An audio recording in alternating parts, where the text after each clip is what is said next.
Becky Robinson, and I'm an associate professor here at GSO. And most of my research, and almost sort of 80% of my brain power, is dedicated to understanding how the ocean has responded to changes in climate on long timescales, on geologic timescales.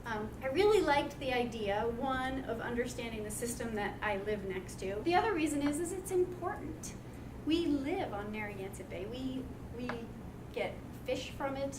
We have sort of, some of us sail or kayak, or we like to do recreation. We like to do things on it. It's an important nursery for other fish that come in, spawn, and then go back out to the open ocean. So it's a system that serves both the human and the non-human populations in the area. One of the things that's really sort of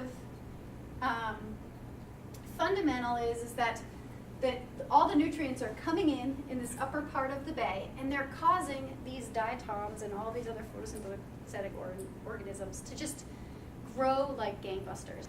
So is all of that biological activity good?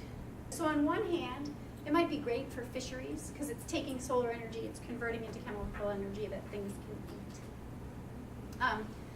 But there are potentially negative consequences.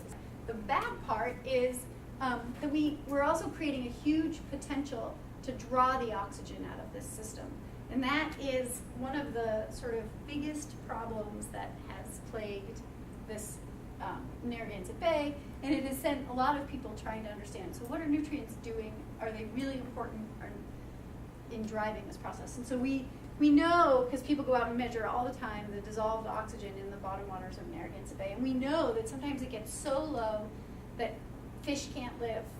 We've created these huge storage tanks so that the stuff that comes out of this, so that during huge rain events, nothing goes directly into the bay. Everything gets treated. So as we're reducing the loading at the wastewater treatment facilities, I think that the importance of cesspools and people not dealing with their septic tanks and people fertilizing their lawns are actually becoming proportionally more important. We lowered the amount of nitrogen coming into the system, but it seems to be sticking around longer.